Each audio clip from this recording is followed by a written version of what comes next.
Hello everybody, John Carpenter back here again with another video, and I'm here with another top 5. Yes, it's that time of the week again, so let's get right down into it.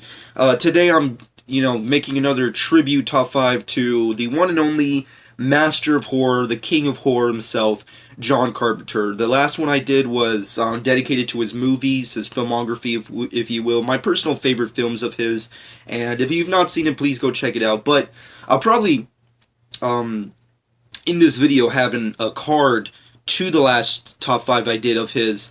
But anyways, I just wanted to do another top 5 because I just been watching a lot of his films lately, and it's just like every time I see something of his, and I just want to talk about it because it's just he always contributes so much. And I still believe, and I could be wrong about this, but deep down in my soul, I still believe that John Carpenter, as a creative director and filmmaker, still doesn't get the praise that he deserves to this day. I mean, he still gets amazing praise and amazing contribution and references and just tons of love from film fans and fans of his work, but just in general, commercially, and I just wish he got more.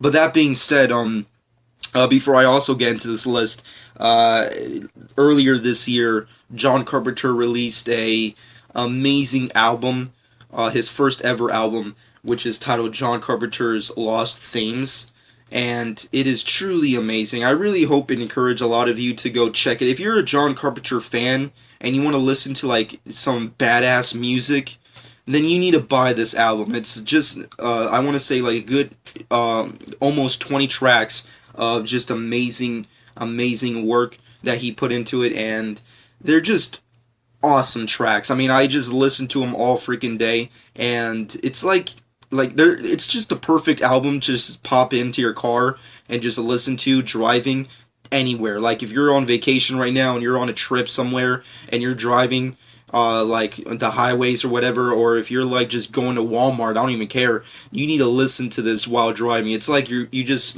you left your reality and you just entered a John Carpenter movie. It's that's how fucking amazing it is. So definitely, whichever way you can, please go check it out, buy it. It's an awesome album. But that being said, let's get into this top 5 list. Today I'm going to give you my top 5 John Carpenter. I don't know how to title it, because it's really hard to title. Originally it was going to be called Top 5 John Carpenter Characters Inspired, or Characters Inspired by John Carpenter. But now I think I'm going to call it Top 5 John Carpenter Pop Culture Contributions, if you will. There's tons of various things that were developed in honor of the amazing work that he did with his movies that just became amazing in and of themselves. And this is basically my top 5 of doing that. Now, of course, for this specific list, it can range from characters that were designed specifically from a template of John Carpenter's filmography. It could be art that was created by images from John Carpenter movies, complete recreation, famous recreations of his sequences, and multiple characters that were also developed or inspired by John Carpenter characters. So that's essentially the criteria that I have for this specific list. So I hope you guys enjoy, and let's get right into this list. Coming up at number 5 has to go to Cripple Fight. Yes, They Live is obviously one of my favorite John Carpenter movies for various reasons. It's amazing subliminal messaging, it's awesome characters, it's great music, it's awesome monster designs for the aliens, and various other great things like that. But another great thing about They Live is the amazing prolonged shot of Roddy Piper's character versus Keith David's character, just going all out and just beating the hell out of each other for almost it just should be the whole movie. It's just the longest, most badass fight of all movies, and John Carpenter just delivered with that kind of a movie, with that fight, and it's just one of my top favorites. And South Park being the amazing cartoon series that is, obviously for one of the best episodes they did back in the early 2000s, they did Cripple Fight, which of course was Essentially, if you have not seen it, spoilers, Jimmy's character is obviously threatened by Timmy's character, who is obviously the newest handicapped character to join the South Park gang, if you will, the South Park universe, if you will, and he hates him all throughout the episode, and at the end, they eventually go out in a full-on war called the Cripple Fight that, I guess Cartman calls it, and it's essentially a basic shot-for-shot recreation of the fight by Roddy Piper and Keith David, and it's so freaking hysterical and awesome to see that amazing fight done in a cartoon with two crippled kids, handicapped kids. It's freaking hysterical and awesome. And I remember I hadn't even seen the movie yet, They Live, and I didn't even know what that meant technically. All I knew was John Carpenter Halloween. That was the only thing I knew back in those days. But I knew South Park, and South Park did that. And the great thing about South Park is that when they do these recreations or sequences, it kind of opens up your horizon and it makes you want to do those kind of things. But nonetheless, South Park Cripple Fight, amazing sequence. And it was just really awesome to see that and kind of open the floodgates to like, oh, that is from there, and then you go into that. Moving off of that, going to number 4 on my list has to go to, obviously, the Obey Giant pop art, which is created by Shepard Fairey. Obviously, in They Live, the amazing, most greatest image in that movie is obviously the Obey image that gets splattered all over every single pop culture, reference, whether it's the money, whether it's the billboard posters, whether it's magazine, there's everywhere, there's subliminal messaging that's hidden within what you're being mainstream to obviously consume. Everything's just a subliminal message of what you should do. This is your God. All these various subliminal message that John Carpenter ingeniously put in. But one of the most iconic images is, of course, a big, gigantic Obey message that's being planted somewhere. And Shepard Fairey used that Obey slogan and implemented into his iconic Andre the Giant street art, which, of course, if you've never seen that specific kind of street art, it doesn't really, I guess, mean anything to you, but when you see it in person, it's really awesome. Like I've seen Shepard Fairey's art. I've seen him do it. I've seen, like, this amazing guy just create this thing. The Obey Giant street art is just an amazing homage to that specific sign in the film. And it's just an iconic image overall. I mean, like, when you see that image, you know what it is, and you know where it comes from. It's from that movie, and it's just really awesome that they use that to create something equally as amazing. But that being said, moving off of that and going into number 3 on this list has to go down to Jason Voorhees. Of course, a character that was designed, obviously. This is me not trying to put down the character Jason Voorhees, because I know the Friday fans are just as big or even bigger than the Halloween fans, and as you all know, I'm obviously a big Halloween guy and, in general, a good big horror guy.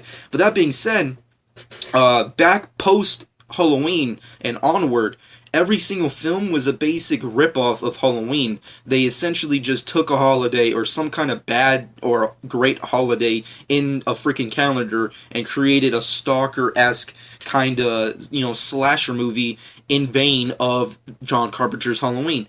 Jason Voorhees and the Friday 13th franchise is obviously the most well-known and mainstream and biggest franchise to come from the 80s in the wake of the Halloween film. Now, of course, I'm not trying to put them down for what they did. There's tons of movies in general that were just complete ripoffs, and you can just, just pick them out of a hat. Fucking Bloody Valentine and fucking The Prowler, and you just pick them out of a hat. They're all basic ripoffs. They took the template of Halloween, they took the template of what Michael Myers is as a character, and implemented it into their films, just trying to make some good money off of the coattails of what John Carpenter did with Halloween. Of course, the Friday 13th franchise took off, and Jason Voorhees as a character took off on its own, but of course, it's just, I don't want to say ripoff, but obviously a good inspiration and template for what Michael Myers in the Halloween franchise was, or at least started.